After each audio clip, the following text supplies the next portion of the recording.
has improved. Now, and the camera has been reloaded. So let's try and move forward from here. Nothing but technical problems on Tech Talk. Isn't that amazing? Isn't that interesting? You do a webinar, technical things, and you have technical problems. I got a thumbs up yes. I hope that's a good yes. Anyhow, like I said, we're going to talk about YouTube, Gmail enhancements, Google Voice, as I was talking about before. Google Voice is a tremendous tool that you're able to implement into your real estate business. And again, we're going to talk about there are free aspects of this. There are other services that people use, but again, another free one. And then a special topic. I was talking with our communications chair, Bill Riggs, also known as the Grinch, and he told me that someone had been asking him about autoresponders. So we'll talk a little bit tonight about autoresponders too, and how they can be of benefit to your business. So as we continue forward, let's move forward here. YouTube, okay? When you set up your Gmail account, if you set one up last week as we were going through it, or you've set one up recently, Google has this new thing that it's integrating all of its services together, kind of like the black toolbar that we talked about before. And what it's doing is it's to create a Gmail account, you automatically have a you will automatically have a YouTube account. So let me move over here and let me show you a little something here. Now, depending upon how you are viewing this webinar, if you're on a computer or if you're on a mobile device, it'll appear a little differently for you.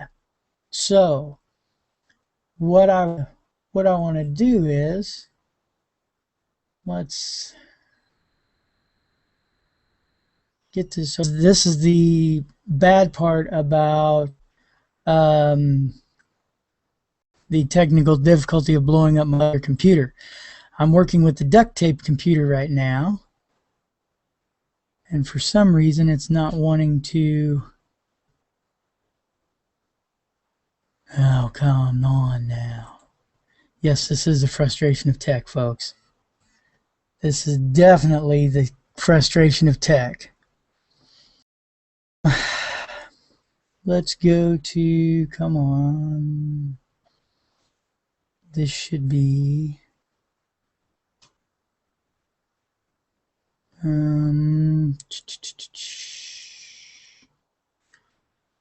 okay, now I know why we're in bad shape.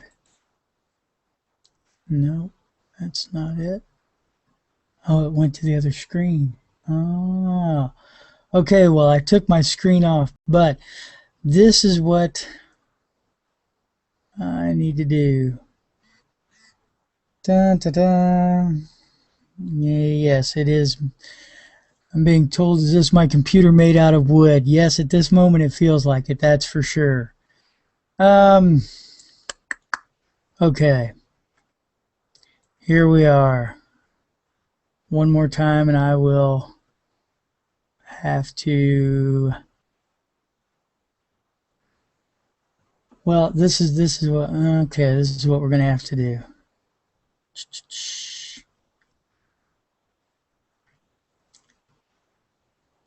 Well, we'll just move into this part because I am not going to be able to do what I wanted to do immediately.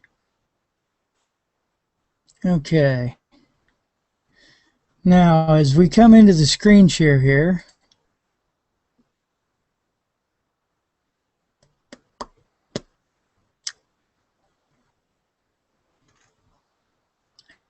and it's not lovely, I love that. Okay. But it's not coming up. See, this is what I want to show, but it's over here. Alright. Oh, from here. And nope.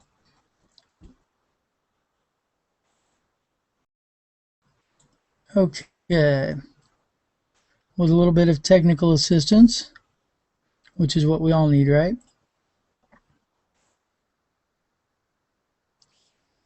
Okay, once you go into your YouTube account, you are going to see, possibly,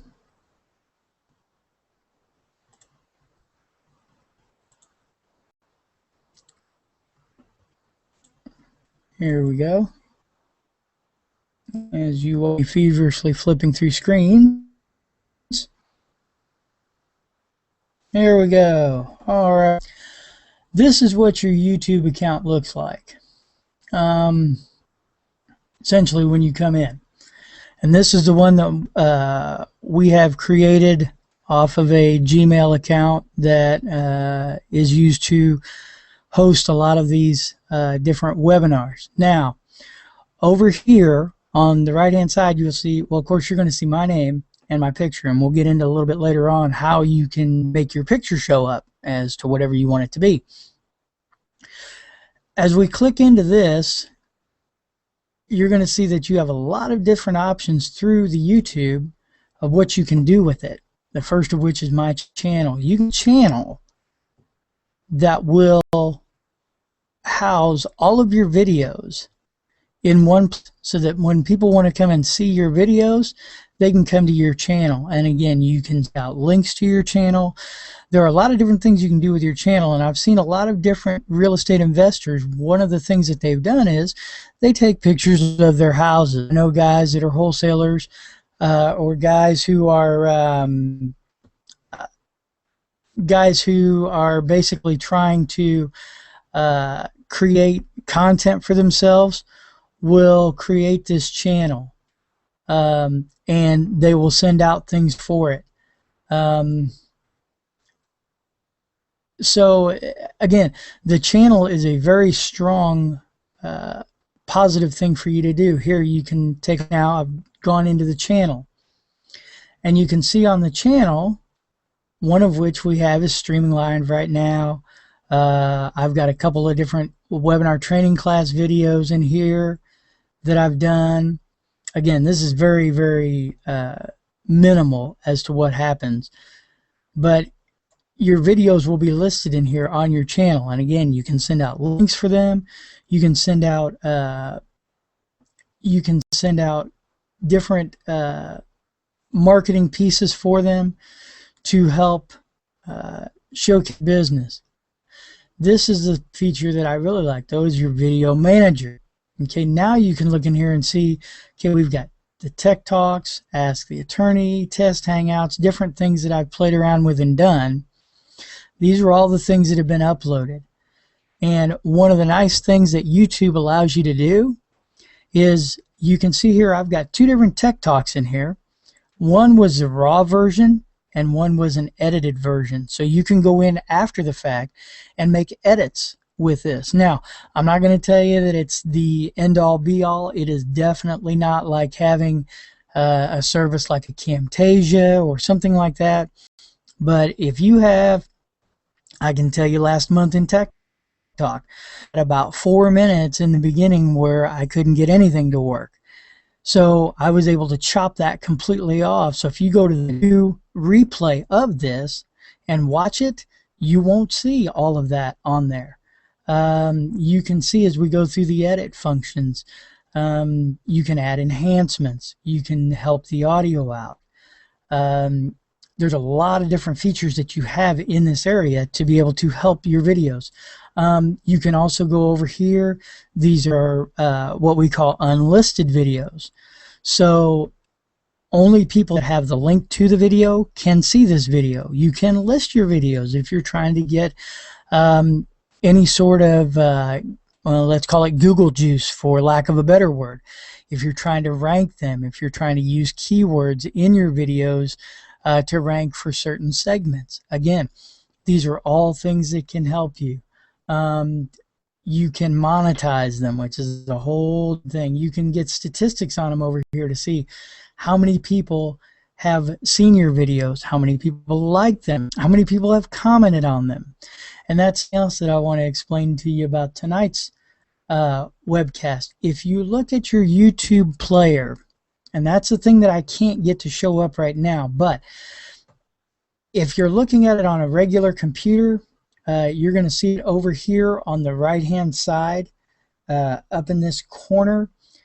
Basically here you're going to see a place where it says that you can comment. If you comment on what's going on, it's going to go ahead and show up, and get this back over and put it into a place where I can monitor it.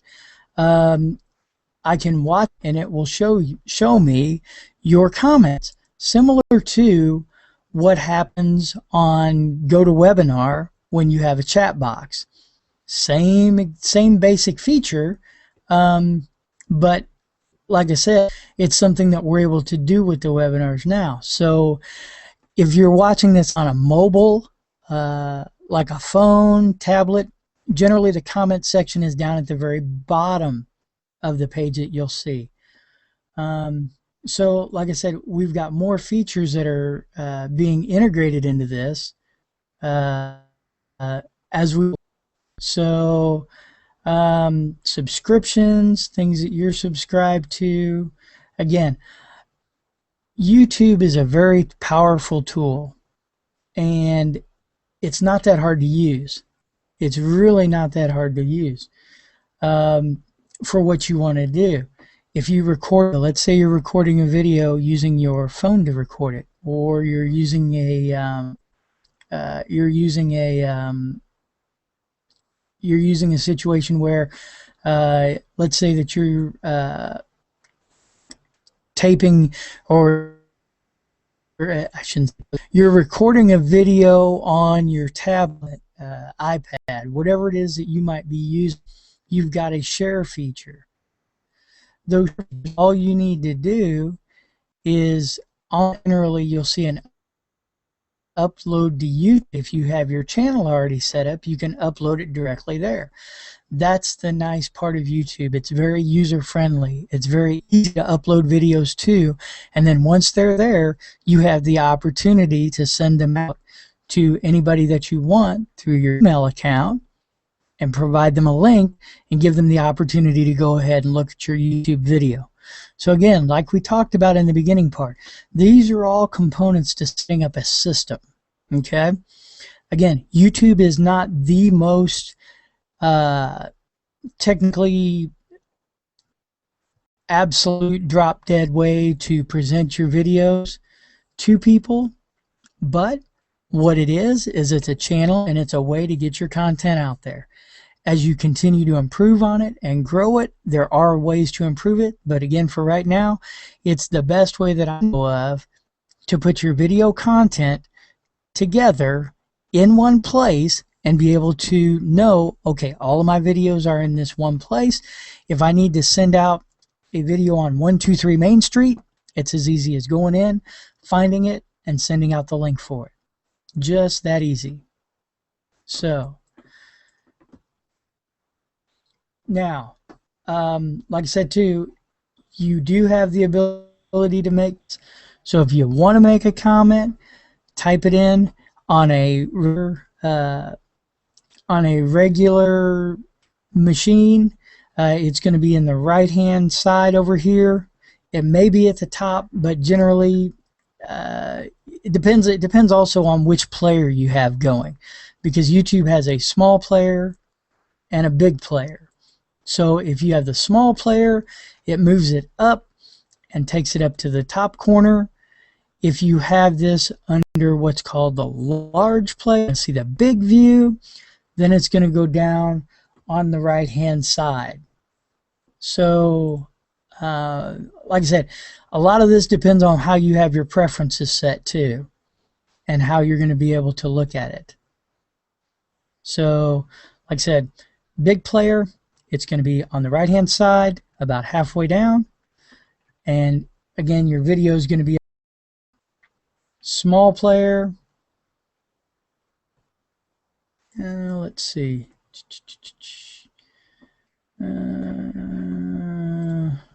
Let's see. I think I lost my screen. Here we go. Hopefully I'm back. Okay.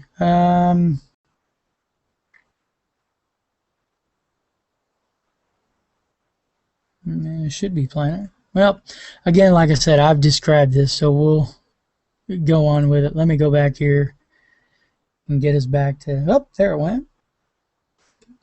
There it goes. Again, like I said, every time you break out the Commodore 64, you know that adventure is sure to follow. So that's what we have here tonight for certain. But as you can see that screen and take a look at it, the large player, which is this button over here on the right, there's your comment box right there, right underneath it, right under where it says manager, there off to your right. If you're using the smaller player, that comment box goes up to the top right corner. So again, if you want to submit any comments, please go ahead and do that, because I'd love to see them coming in, because I can sit here and view all comments, and then once I see them coming in, I'll know what you guys are doing.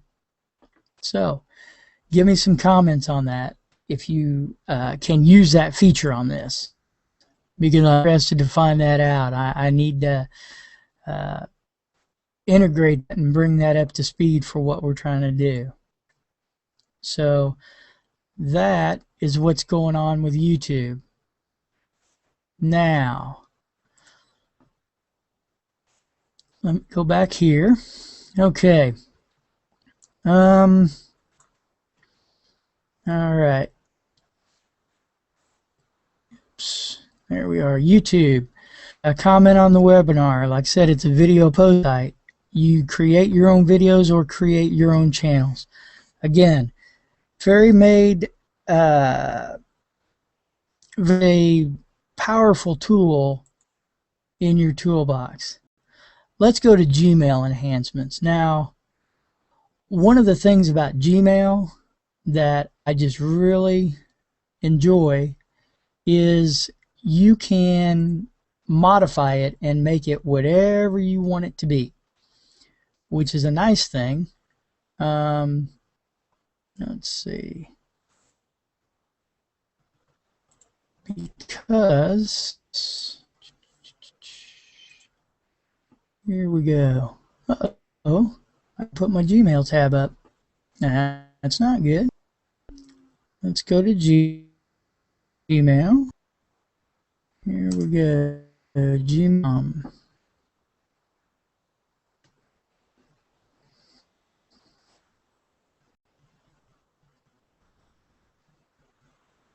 And like I said, the Commodore is just really bugging.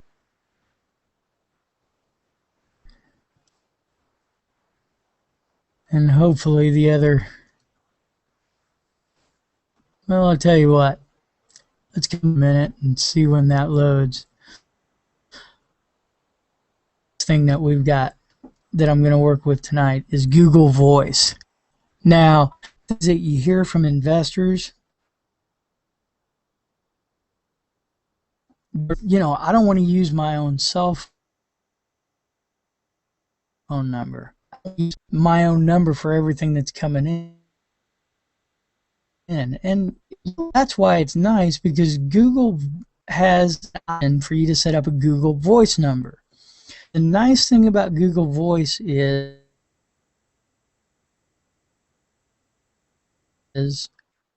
for options, yes, there are. There are things like last time I checked, I believe it was $29 web-based solutions for and things like that. But the nice thing about Google Voice is any services have the same features, but again, you're getting Google Voice is you're able to pick a number in a locality. Okay, so this, but I mean, I live out in the middle of nowhere, and I actually live in another area code outside of 317. Now, what happens if I'm marketing for properties inside of Indianapolis?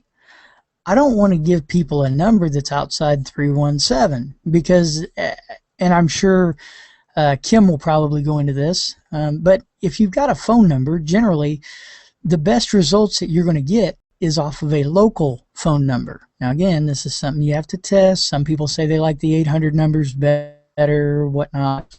But I've always found you get you have a number up there that looks like a local, because then you look like a local business. And this goes for any type of advertising that you're doing that is, business cards, flyers, internet advertising. What if you were marketing for properties in other states? Let's say you found a good area that you wanted to buy in. You just set up a local number there and it will forward to whatever you want it to be.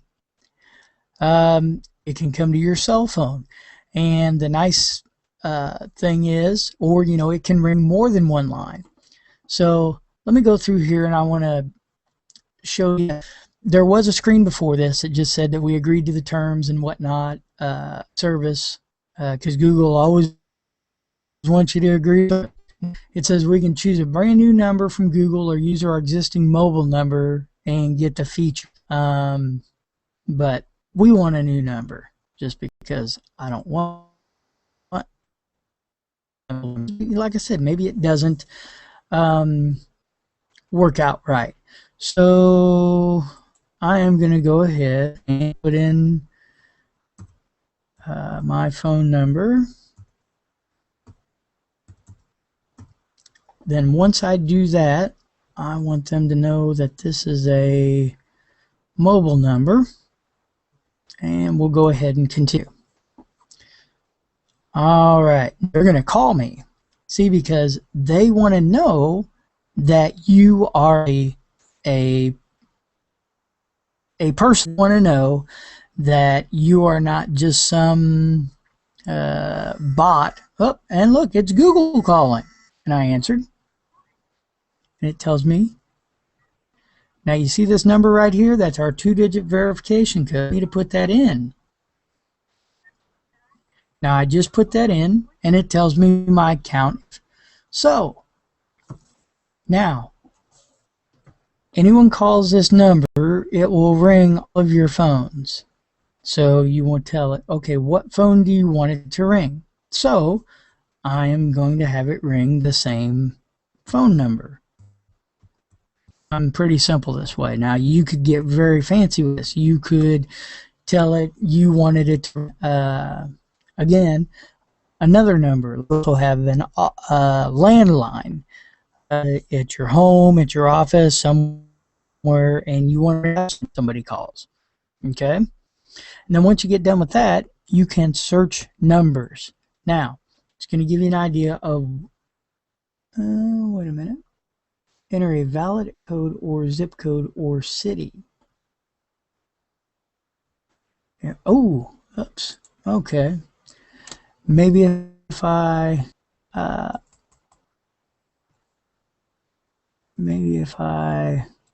paid attention here.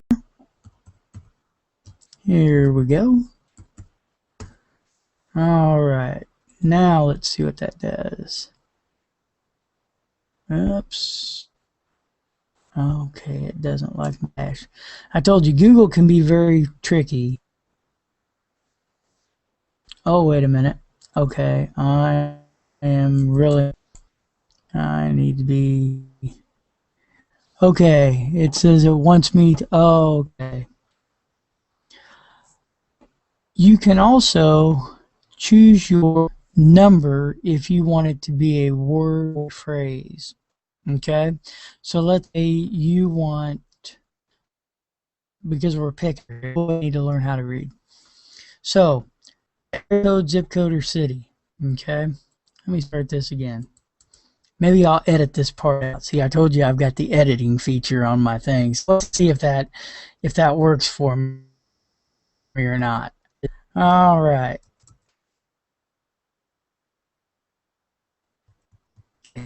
And let's say I want to say my number could be let's see let's see, so we need 4 more oops. Okay, so there's 3, 4, 5, 6, 7. Let's see what this gives us. Nope, it can't do it. So let's try this. Let's see if it will just let me search. Okay, here we go. So these are different numbers that are available. Now, do you like 721? I don't know, maybe you do. You could be 460, 6639. You can get more numbers. Okay, next 5. If you're not happy with those, let's see, 30, 88, 30, nah, not really. Let's keep looking. I'll look one more time just because I'm kind of, okay. Okay, so let's go ahead and we're going to go ahead and just pick one. Okay, so let's say we want to be 4261340. Now, why I would want that number, I don't know. But again, there's a lot of different other numbers that you can choose. You can choose other cities. Now, ding, we have successfully set up Google Voice. So this is our number, 4261340. So we can give out the one number that rings all our phones, get our transcribed voicemail sent to our inbox, which is Gmail again. Like I said, all this system working together. We can send free text messages and make cheap international calls. Now, you know, if you're making international calls, hey, that's great. But again, free text messages, another that you're going to get here. So watch this. Well, there are videos, and Commodore 64 go through the video route on this. Do that, but click finish. You can go and watch the videos. The videos are very informative, as most 17 different ways to use whatever it is you have. But now the nice thing is, now that we're set up, see, it can just call or text. So we can, let's see. So we can go ahead and let's see, wanting to go ahead and, well, okay, remind me later about automatically blocking spammers. Okay, we've got, so it's all said. It'll show you here voicemails. Okay, so you can go in and it will actually show us, let's see, probably have to, here we go. This is the voicemail that we got from Google Voice. They sent us a voicemail, and this is what it says. It transcribes it for you. So how helpful is that? If you're out during the day and you went ahead and had people ringing your phone during the daytime and you don't have time to get back, but you've got a couple minutes here or there, you can take a look, scroll through these, figure out who it's most important to call back, who it is you want to get a hold of, you know, and just prioritize things that easily. You can text people back if you're not available to call them at that time. Again, the options with this are very, very big. So again, I want to make sure you understand the power of this tool. It's an additional phone line for free, is basically what it is. So, oh, nice. Yes, and this webinar was also just interrupted by our communications chair communicating to me through our Google Voice. Thank you, Mr. Grinch. I appreciate you testing the viability of the technology. You are a true friend. Thank you, sir. Appreciate that. Now, oh my, as we move forward here, because, oh, believe it or not, we have more. We have more. Here we are. Okay, I think, let me make sure we are back to our slides. Here we go. There we go. Tell you what, we may go ahead and just save our Gmail enhancements for the next time, because I want to go ahead and go into this last piece. Because again, like I said, I was talking to our communications chair, and he was explaining to me that I guess someone had been asking him a question about an autoresponder. Okay, an autoresponder, what it basically is, anytime that you are on the internet and there's a little box and it says, hey, we'll give you this nice new bright shiny object if you just put your name and email in here.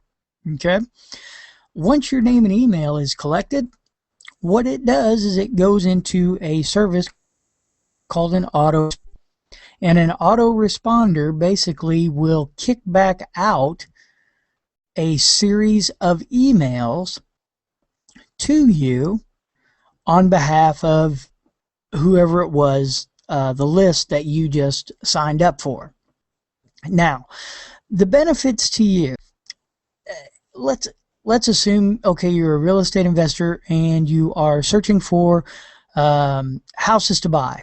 You have an internet presence, you have a page, and it says, hey, learn more about selling your house to an investor. Put in your name and email here. You created an ebook, 10 tips to not get taken by an investor. I don't know. Whatever you want to do. Somebody enters their in. They have essentially given you permission. And again, that's a very big word these days, because you don't just want to be spamming people with email. They have given you permission to market to them. They have given you their name and their email address to say, yes, please need more information. And that's what your autoresponder does. It helps you build a customer list. It helps you create a contact point that's automatic, because think of this. You want to find people who want to sell you their house, but you don't want to have to continue every time somebody sends you an email to write an email back to them specifically if you're going to basically say the same thing each and every time. Because again, this is where this goes into the category Ron LeGrand used to talk about, suspect or suspect. By entering a name in an email, they're still a suspect. They're not a prospect yet. They haven't done anything but stuck their toe in the water. Well, by using a tool called an autoresponder, you're going to go ahead and be able to try to get them from suspect to prospect without spending a whole lot of time yourself. Now, I will tell you, this solution we're going to talk about tonight is a free version, but believe it or not, it's not a Google product. That's not to say that Google may have something like this in their labs. I'm not sure. It never surprised me what they come out with, but I've seen this product used, and it's pretty decent, because there are free and paid versions of autoresponders, and there is good and bad to it. The main thing you have to look at is, what is the purpose you're building your list for? I can tell you, as an organization, Cireia, we use an autoresponder. If you see all the email communication that you receive from us, whether it be e-blast, newsletters, the email that you received tonight about the webinar, anything at all that you receive like that comes through our autoresponder. And we have the ability to go in there and put together content, essentially write it out, put it onto a list, and tell it when to send it to a list, or what lists you want to send it to. Because again, maybe you have one list of people who you're trying to get to sell you houses. Maybe you're trying to find another list of people to buy houses. Because, you got to play both sides of the fence. Fine and dandy. Autoresponder can do that for you. You can create two different components and segment your list. I mean, there are a lot of different things that you can do with it. Now, The thing you have to remember, though, is once you create this list, remember I told you it was called permission marketing because somebody gave you their name and their email. If you use a free service, like the one we're going to talk about, and then let's say you decide, 6 months, 12 months from now, hey, this list thing is pretty good and I'm really getting some good response from this, but it's growing beyond the capacity of what the free account will handle. Maybe I want to go to a paid service, or maybe you look at some of the paid services and they have more features that you like that would be beneficial to your business. You cannot just take your whole list of people and say, okay, well, I'm going to take all of my people from this list and just move them over to this new autoresponder company. Because generally they will make you get permission once again from that list of people. And trust me, your attrition rate becomes pretty high moving people from one list to another. People don't want to have to do anything. People just want, what's in it for me? Send me my stuff. I don't want to have to put my name and email again once again.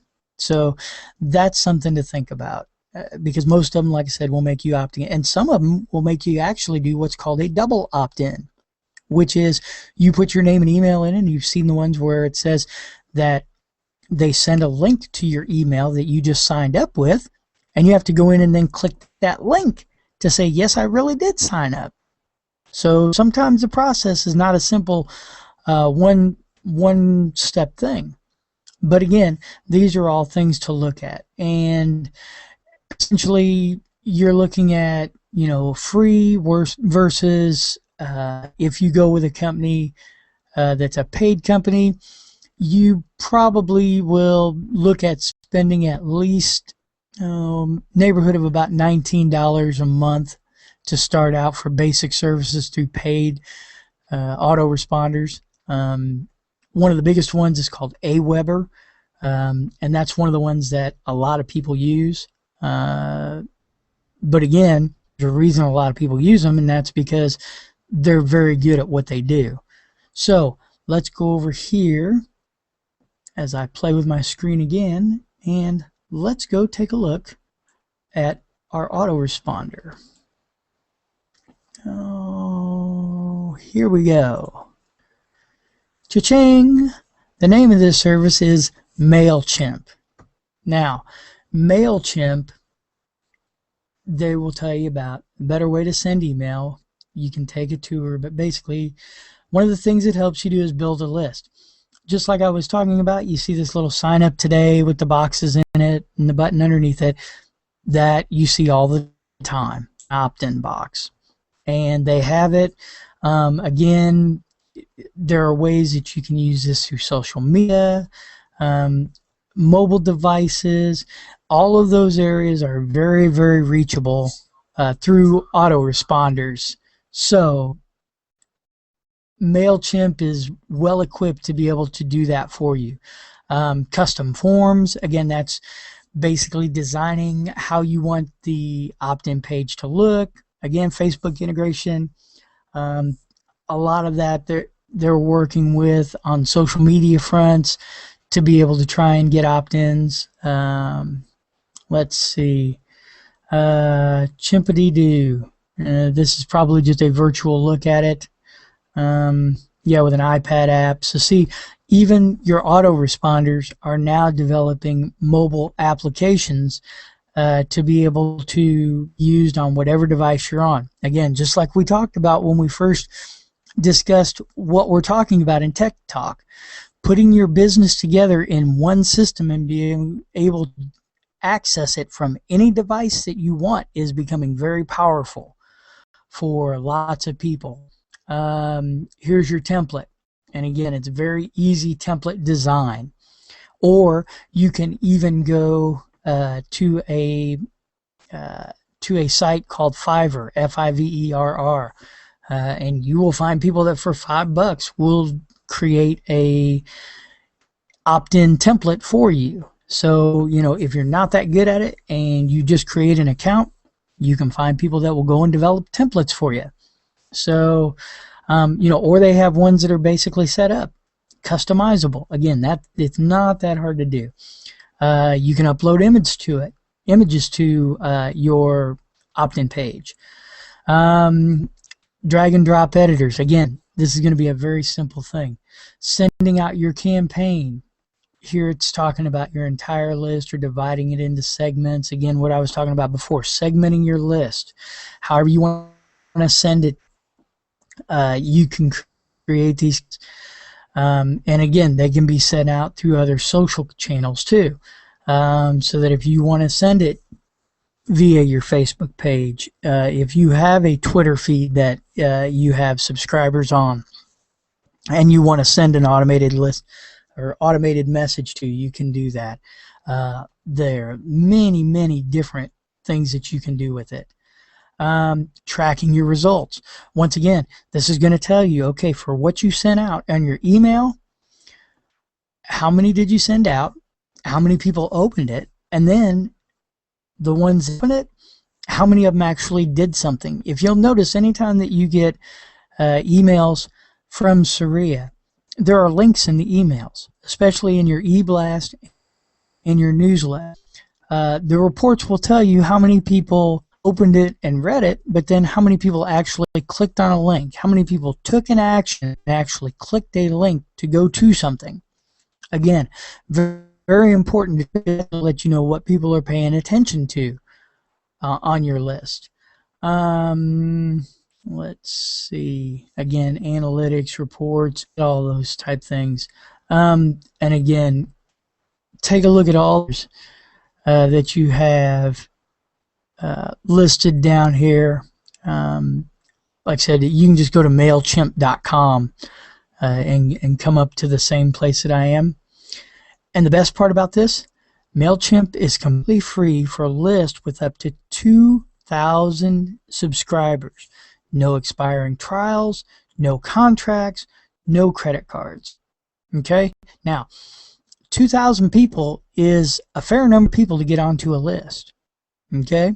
So if you are looking for a free option to be able to do this, to be able to manage and provide value for the people that you're trying to attract and create a different way to market that maybe other real estate investors aren't, this is a way to do it. Now, just having the autoresponder itself isn't going to do it for you. Let me tell you what. It's kind of like, okay, well, I have the autoresponder, but that's just opened up Pandora's box, because now you have to create content. Now you have to decide what you're going to send your people. But again, I digress. This autoresponder, MailChimp, is probably the best free autoresponder find to take care of those kind of needs. So again, if you're looking for an autoresponder, if you want something to take care of, MailChimp's the best one you're going to find. If you're looking for a paid autoresponder, like I said, Aweber is the one.